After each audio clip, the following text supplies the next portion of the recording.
यह भोजपुरी के सुपरस्टार पवन सिंह जी का एक और वायरल होली सॉन्ग, जिस सॉन्ग का टाइटल है का कैलू ए जान। इस सॉन्ग में पवन सिंह जी, उनके साथ अनुपमा यादव जी का मधुर आवाज है। गाने की राइटर रोशन सिंह विश्वास जी और म्यूजिक से सजाया है प्रियांशु सिंह जी ने। इस गाने में पवन सिंह जी के साथ क्वीन शालिनी जी भी नजर आ रही है। बहुत ही प्यारा सुपर सॉन्ग है।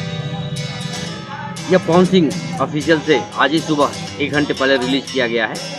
तो आप लोग पवन सिंह ऑफिशियल पर जाएं और गाने को ढेर सारा दुलार प्यार दीजिए। बहुत ही प्यारा और सुपर सैड सॉन्ग है। यह होली के ऊपर सॉन्ग है। इस सॉन्ग की लाइक की बात करें तो अभी मैंने 1 घंटे में देखा, व्यूज 120 के था और लाइक 42 के और कमेंट 7.1 के।